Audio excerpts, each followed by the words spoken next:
You either commit to your breakthrough or submit to your breakdown. Ooh, Jesus. Okay, Yeah. I'm gonna commit to the breakthrough because I'm not ready for a breakdown. Actually, I had a breakdown so I could have my breakthroughs. It's like, how do I view myself, even when I'm struggling? How do I give myself permission to not be okay? How do I give myself permission to go through moments struggling? How do I give myself confidence when all the things around me are telling me I may fail, right? And I can still love myself and I can still show up. I like that.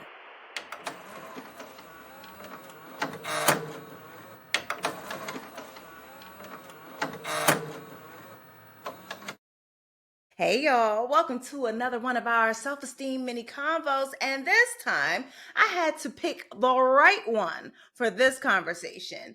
And we are talking with Paul Bashea Williams. You may know him from Dear Future Wife. I don't know if you have a copy, but you should go ahead and get one. I just want to make sure y'all see it properly. Will you please introduce yourself? Absolutely. I'm excited to be here. Thank you for inviting me. I feel honored. I told you anytime you need me, I'll show up. I got you. But I am Paul Bashea Williams. I'm a licensed clinical social worker. I'm a father, husband. I'm an author of Dear Future Wife, A Man's Guide and Woman's Reference to Healthy Relationships. I also wrote a father's journal, co-wrote a father's journal with my son as we navigated co-parenting together and his dynamic as a living in two households, and sometimes we question fatherhood. And being a Black father in society. So we co-wrote a journal. And then I wrote a Black man's journal. It's called Found. And it's essentially a guide to self-discovery. Some of the questions that we neglect or we have been neglected. The answers have been neglected by us, or we don't know who we are, how we came to be, kind of looking at where we learned our lessons in life, and how we want to change ourselves and how we want to show up better. But I'm also a private practice owner of Hearts and Mind Counseling in the DMV area. We serve all our people.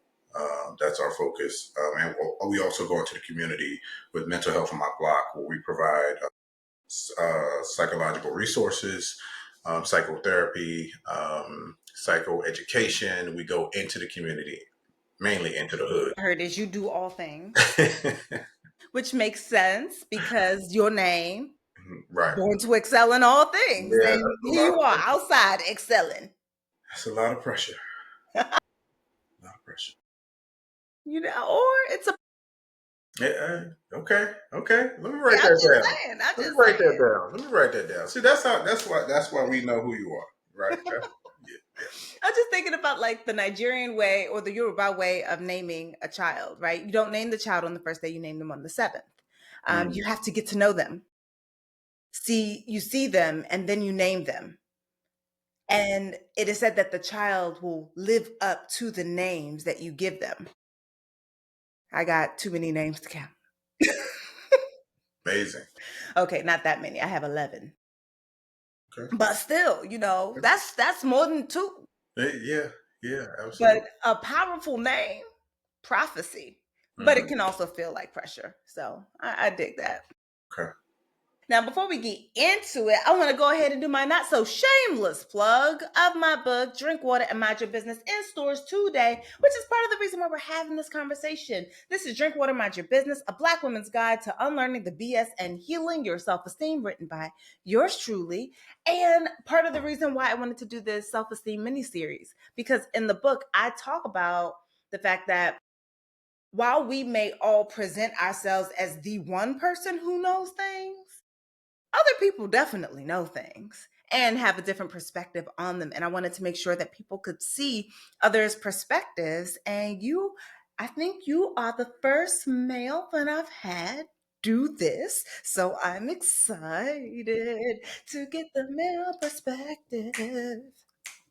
Okay. So I like to start each of these the same way with the same question. How do you define self esteem? I look at it as self acceptance, right? Come When you with look it. at self esteem, it's not based on others. It's like, how do I view myself, even when I'm struggling? How do I give myself permission to not be okay? How do I give myself permission to go go through moments struggling. How do I give myself confidence when all the things around me are telling me I may fail, right? And I can still love myself, and I can still show up and go through a trying time. And then also, self acceptance is when I do the thing that I said I couldn't do, or I did do the thing that people said I could do, that I'm not arrogant about it. I'm accepting that this was an opportunity for me to show my skill, show what I'm blessed with. Whatever I decide at a particular moment, that's where I'm at. I'm just present and being self accepted. I like that. It's almost just like you're saying, it's almost like you're saying, be in the reality of what is, including how you show up in space, how you receive in space, and really just sort of settled into who you are. Hmm. Hmm. Yeah, I dig that. yeah, yeah, yeah. Okay. Well, excuse me.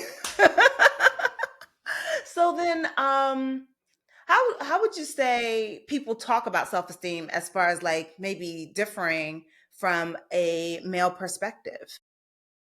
Yeah, I think a lot of males, or we base our self esteem on external factors, right? Like clothing, money, brawn, like our bodies. A lot of us deal with body dysmorphia, right? A lot of comparison. So there's a lot of self esteem that's, um, again, compared to people who are sitting beside us, right? Or who gets the most attention, right? Or who gets the most accolades. And we compare ourselves to that, and we're constantly trying to strive to be the one who's being seen in a room. And a lot of times it doesn't allow us just to be in the room. We avoid the room because of that pressure, right? That the idea of what it looks like. So men, and that's why I do a lot of work with men, because I'll see men who are very successful and still are struggling, and really are struggling with their identity, especially Black fathers. They can be amazing fathers and feel like they're not doing enough. There's always the next thing. There's always one day, how can I be better? Like this guy has this and I don't. Meanwhile, you have all of this and you're not even sitting in it and recognizing that all the things that you've done, and also sitting in rest, right? I Mm. think there's a level of I'm okay that contributes to having a healthy self esteem. Mm. I guess it goes back to what you said about acceptance. You have to accept the reality, including the things that you're doing well. And people are not accepting what they're doing well because they're already looking to the next thing. So they're not accepting the current space. They're thinking about the past space and looking forward to the future space. So they're never in the here and now with it. It also sounds like it's not self-defined. Like it's I'm going to live up to someone else's idea of what it would mean to have self-esteem, which means cars, money, clothes, and for some women. I mean, if they straight, not I mean, I'm thinking from a straight black cis male Yeah, perspective. yeah, yeah. Hmm. It's just, I mean, whether they are hetero or homosexual, they are still striving to be validated in the sexual space, right? So there's this desire to be wanted, and once I get someone else, that's validation. I am overcoming the fear of not being needed, the fear of not being desired, right? So there's it's multi-layered. It's multi-layered. That makes me think about oh gosh, there's this book by I want to say his name is Deshaun.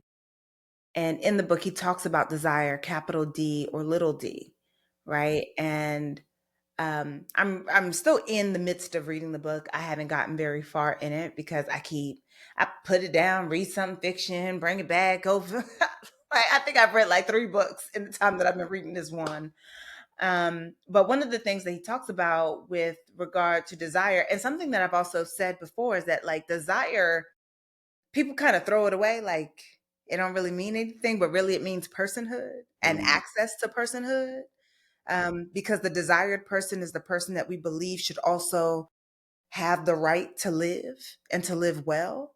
So I guess I kind of wonder how much of that is sort of like like integral in that experience, particularly when it comes to other people, which brings me to the question, how does how we do relationships, like I'm thinking more romantic relationships, but also friendships, etc. How does how we do relationships change when we have self-esteem? Hmm.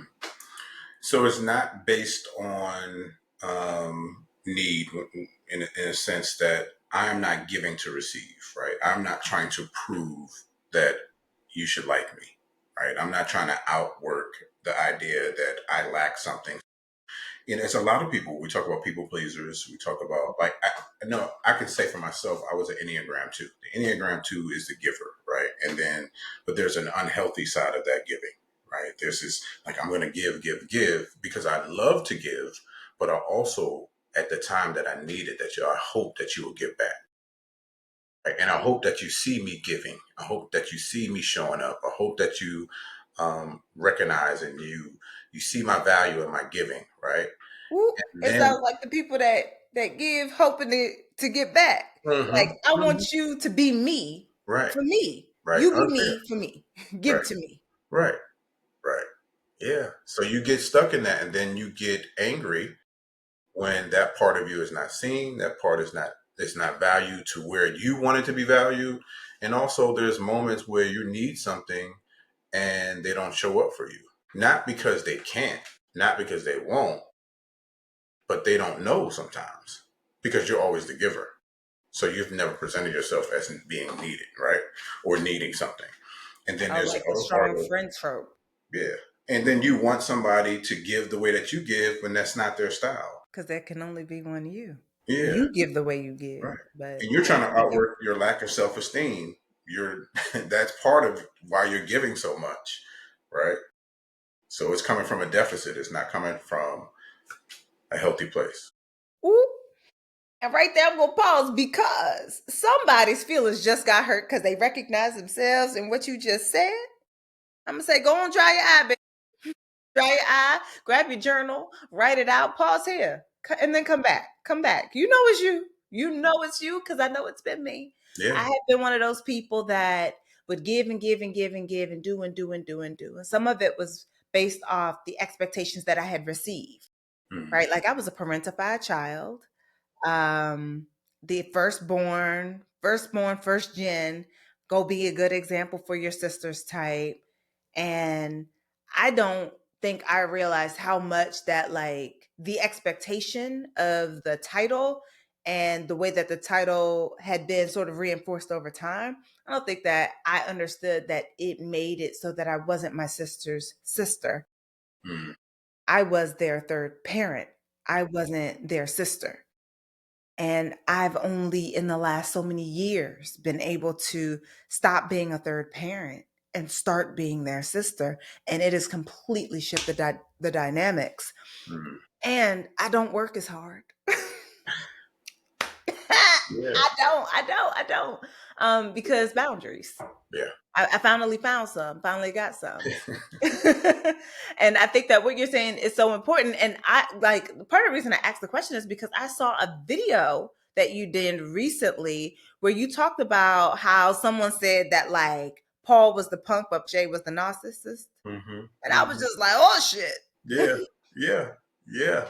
And that was all coming from a manipulative place, right? They saw me in my anxiety not wanting to answer the phone for speaking engagements. They saw me in my anxiety being afraid to post about certain things, in my anxiety not to write Dear Future Wife online, or when I did, immediately I had to get off and go to a room because I'm afraid of what people want to say. Are they going to accept it? They're going to do that.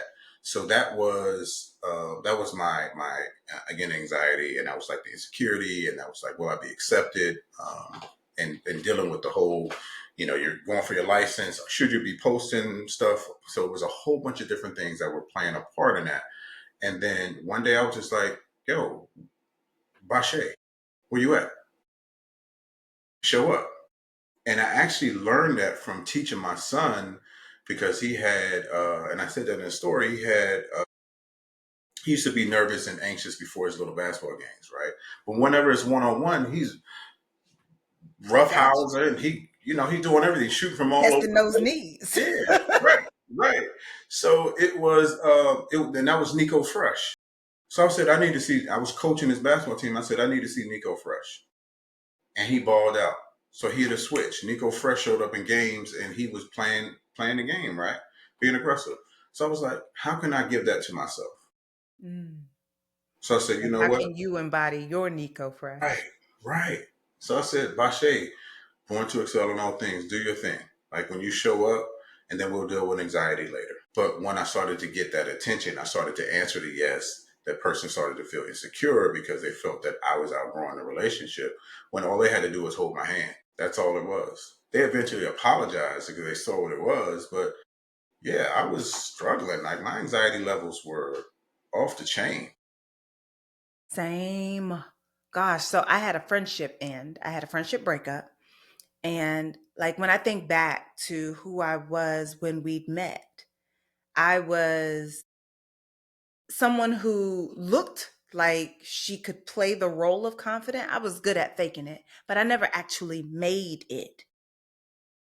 Right. And the changes started when I was able to be like, you know what? Put the color in your hair. That's when it really started. Like it was first it was this super dark blue that you could barely see, right? Unless I was outside. I was just like, ooh, I'm over here doing something. Then it was this brighter purple, and then it was this. Mm, And it was like my insides were outside. yeah, Like I was wearing because I don't know, Mr. Boothang would probably say I'm electrifying, right? I am big emotions said out loud. Like I feel them deeply. I speak about them colloquially. I speak about them academically. Like I be weaving this with that. I'm all over the place, and it is not disrespectful, but it takes up space. But I was scared to take up space, yeah, right? Like this world is not kind to dark skinned girls taking up space. And I remember, and this is something that I'd said a while ago. I was just like, authenticity has a cost. And I don't think that people talk about that. They don't talk about the cost, but it does cost. And the thing that it could cost you is friends. The yeah, thing that it could cost you are relationships. It could cost you jobs. And in this world, as it is designed, it could cost you your life. But that's not something that people like to say out loud. right, Um, hmm. yeah, So thank you for that. yeah, Yes, because I think that we all have like our Sasha Fierce, our Nico, our whatever it is that our Bache that we can sort of like embody, but that low key, high key, we be scared. And I think part of it is because we are worried about the consequences. There are yes, people that we don't want to see fall out of our lives, despite the fact that we also know that they're not all that good, right? Safe, sane, or healthy for us. We just sort of, I think sometimes we get satisfied with the status quo, hmm, especially when stuff outside is, I mean, outside is wild these days. So I think people are looking for comfort wherever, even if it will cost them who they are and who they could be. right, yeah, So I need you to finish this sentence for me. Dear future partner, you'll know I have self esteem because I will. embrace all the things that I am. Ooh, how will that show up in a Yeah. relationship? So we have insecurities, we have our quirks, right? We have our little funny things that may get on our partner's nerves, right? And I think when we're okay doing those things and doesn't feel like we don't feel like our partner will reject us, right? We don't have to shrink in spaces when we can be loud or we can talk, right? We can share, right? And we're not insecure to the point where we don't allow our partners to be themselves, right? I think there's an exchange that happens that isn't always comfortable when we're just sharing a difference of opinion, right? And if we don't share that, we build resentment and it turns into something else. So when my self-esteem is at a healthy place when I'm embracing all the things that I am. I am very goofy. I will go and dance and sing, make noises. I will do all types of stuff, right? And that's just my thing, right? Because I'm serious a lot of the time. So I need that space. I like to bring out the younger me and have fun, right? So that's when I know my self-esteem is embraced by me. Mm. When you show up. Heard and word. Mhm. Heard and word. My Mr. Boo thing has seen some things. To say I am a walking, talking contradiction. And what I liked is that I recognized it and I sat in it and I thought that it's okay. We're not going to throw pieces of ourselves away just because they don't make no sense. They don't have to make sense. They just have to be. Human being, not human doing, not human pretending. Just Mhm. be, girl, just be. Okay. So we are at the part where we do these rapid fire questions. Okay. There's only a few of them. Yes or no, this or that. There is no fence. Don't sit on it. Okay. I do All my right. best. You ready? Yep. Self esteem is the same for everyone. Self esteem is better built alone. No. Self esteem plays a role in relationships, friendships, etc. Yes. Jealousy means you have low self esteem. Ooh. And yours was rapid on that rapid fire. Is there anyone that you're feeling like, okay, let me give a line as to why I said this? The one about self-esteem is built alone, Mm. right? There is a, um, I think there's a combination, and there's trying to think for the best word. As you're, even if you think about your parents, right?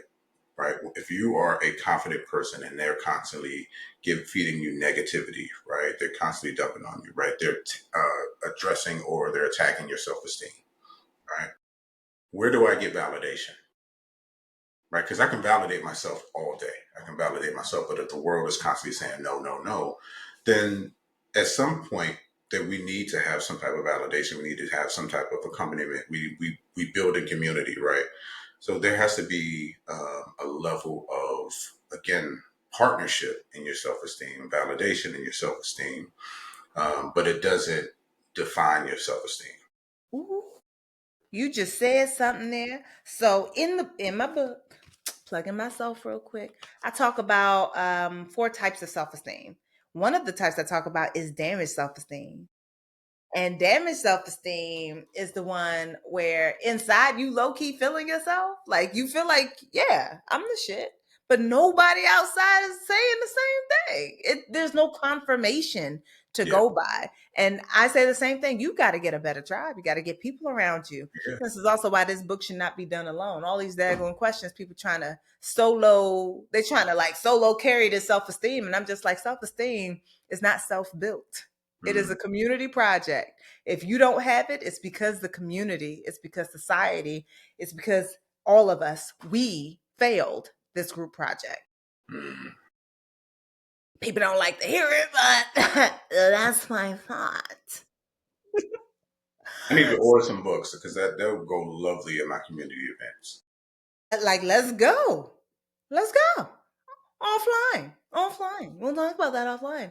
So there is one other thing that I have now added these days.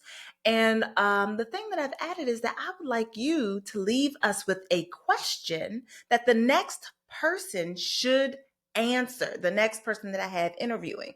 And if you could write it in the chat, don't say it out loud. We're not going to reveal this question until the next time. Because I was just like, you know what? Someone said that so another podcast does something like this. And I was just like, oh, that's kind of dope to have people connected through questions and answers.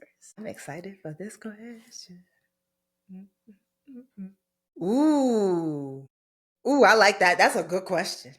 That's a good question. It's a reflective question. Hmm. And it's a question that the rest of y'all will see next time around. Y'all not going to see it now. So you just going to have to cool them heels, cool them heels. All right. So we are at the end of our time together. And I just want to say thank you, first of all. And can you tell the people what you have coming up next and where they can stalk you? Lightly, gently, and with consent. So I'm speaking at Taraji P. Henson's event. We are talking about reimagining mental health for Black men and Black boys. We're actually taking that on tour, so we'll be doing that in Houston. We'll be doing that, and I'm excited. We'll be doing it next year in Kenya at the Social I Workers heard y'all Conference. finna be outside, We're outside. about to be outside. Challenging myself to finish my book, Found, my journey to self-discovery. You'll see me all over social media. I have a couple of speaking engagements coming up, but yeah, just look for me, Bashea Williams, online, and you'll see what I'm doing. Okay. How can the people work with you? I feel like you're like one of like 5 Black male therapists. Somebody's looking. Yeah, they can reach out to me at heartsandmindcounseling.com. That's hearts with a S, N-I-N, mindcounseling.com. Thank you so much for sharing your wisdom, your thoughts. Um, can you leave us with one tip? If there's one thing that people could do right now to improve their self esteem, what is your tip? This is a quote that I came up with my first year out of grad school. A director challenged us to come up with a kind of like a mantra. And mine is you either commit to your breakthrough or submit to your breakdown. Ooh, Jesus. Okay, I'm gonna commit to the breakthrough because I'm not ready for a breakdown. Actually, I had a breakdown so I could have my breakthrough. So, hey, There we go. whatever There we works. go. Let me tell you, sometimes life, God, if you believe in God, spirit, whatever, it will drag your ass forward. So Yeah, exactly. you can't stay in the present moment. It's already over. Right. Thank you again for being here. Thank you for this wisdom. Oh, wow. I'm going to have to sit in that one. All right. And y'all already know what to do. Watch the next one. Bye. Hey, sunshine. I know that you're curious about what that question is. Paul asked a really good one, and I am curious to know what this next guest is going to say. Well, here's that question. Well, you won't see it until the next time. So make sure that you tune in.